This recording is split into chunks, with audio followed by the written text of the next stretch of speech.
Hola, ¿qué tal con todos? Mi nombre es Apolo Espinosa. Este es el resumen de la semana 3 en la materia de Derecho Constitucional, donde vimos sobre la Constitución. Empezamos por comprender en dos partes a la Constitución, como algo dogmático y como algo orgánico.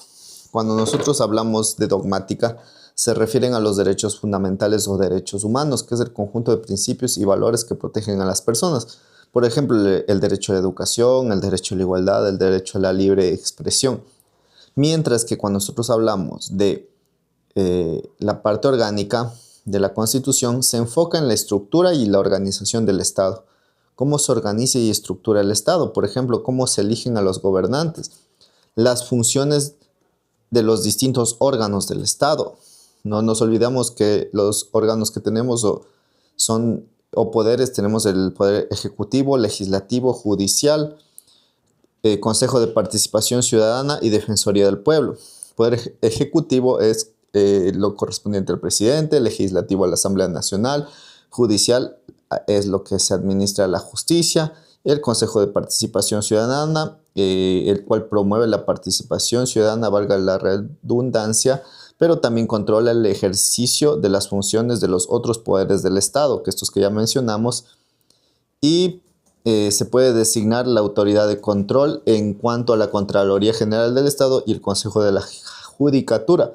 Este último del Consejo de la Judicatura es el que se encarga de la sanción y la destitución de jueces. Y la Contraloría General del Estado es que se invierta bien la economía del país.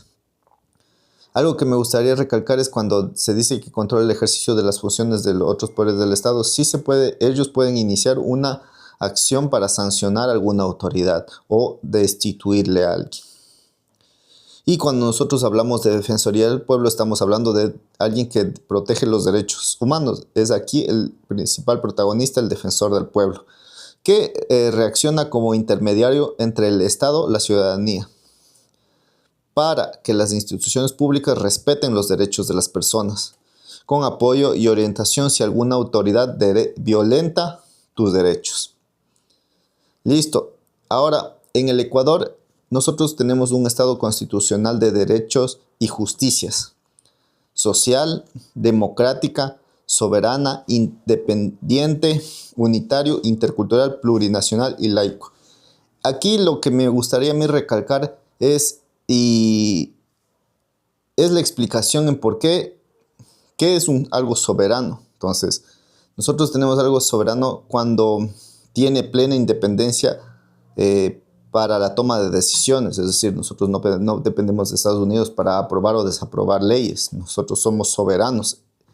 Ahora, otra cuestión que yo me planteé, una pregunta es, ¿por qué es unitario, intercultural y plurinacional? Si unitario suena como que es único y que no tiene que dar validez a algo intercultural y plurinacional. Y dentro de esto, ¿cuál es la diferencia entre intercultural y plurinacional?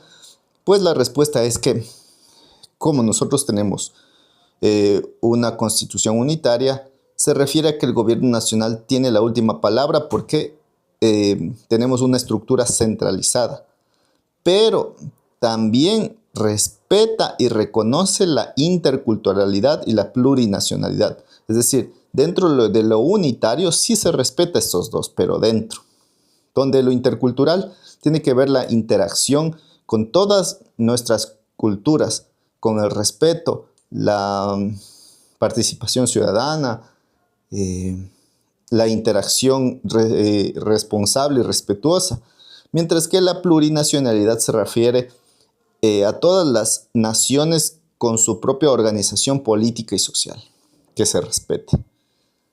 Esto con respecto al que el Ecuador es un Estado de derechos y justicia.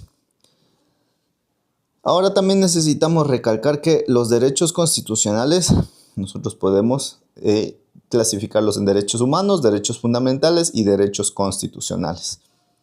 Los derechos humanos son todos los que están escritos en la Declaración de Derechos Humanos y se denominan así porque están relacionados al hombre y por ende reclaman un reconocimiento y respeto. Ejemplo, derecho a la vida, derecho a la educación. En cambio, los derechos fundamentales son derechos ligados a la dignidad de las personas humanas dentro del Estado y de la sociedad a los que la Constitución les ha dado esa categoría de derechos fundamentales. Por ejemplo, el agua es un derecho fundamental de la Constitución. Y por último, los derechos constitucionales, que son todos los derechos contenidos en la Constitución, sean o no fundamentales, o también todos aquellos derechos necesarios para una vida constitucional. Por ejemplo, el derecho a la naturaleza. En resumen, yo para diferenciar estos tres, puedo decir que los derechos humanos tienen mucho que ver con todos los tratados internacionales.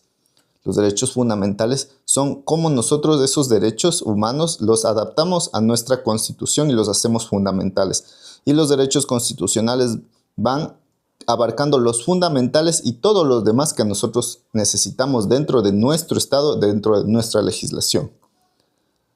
Ahora, los derechos. Vamos a hablar que en el artículo 10 de la Constitución nos dice que todos, personas, comunidades, pueblos, nacionalidades, colectivos y la naturaleza son sujetos de derecho a la Constitución. Es decir, tenemos la tutelaridad de los derechos. Y un derecho constitucional nos dice todos estos 9 apartados que vamos a ver a continuación. Primero, los derechos se pueden exigir de manera individual o colectiva con cualquier autoridad competente quienes garantizan su cumplimiento. Segundo, todas las personas son iguales y gozarán de los mismos derechos y deberes y oportunidades. Tercero, los derechos y garantías establecidos en la Constitución y en los instrumentos nacionales de derechos humanos serán directa e inmediata aplicación. Cuarto, ninguna norma jurídica podrá restringir el contenido de los derechos ni las garantías constitucionales. Quinta, los servidores y servidoras públicas, administrativas o judiciales deberán aplicar la norma y la interpretación que más favorezca su efectiva vigencia. Sexto, todos los principios y los derechos son inalienables, irrenunciables, indivisibles, interdependientes y de igual jerarquía. Séptimo, el reconocimiento de los derechos y garantías establecidos en la Constitución y en los instrumentos internacionales no excluirán los demás derechos derivados de la dignidad de las personas. Octavo, el contenido de los derechos se desarrollará de manera progresiva a través de las normas. El Estado generará y garantizará las condiciones necesarias para su pleno reconocimiento y ejercicio. Y noveno, el más alto deber del Estado consiste en respetar y hacer respetar los derechos garantizados en la Constitución. Una vez revisado esto, ahora necesitamos distinguir entre los derechos ordinarios y los derechos constitucionales. Nosotros tenemos como derechos ordinarios que son reales y de crédito vinculados con la propiedad que pertenece a un titular determinado.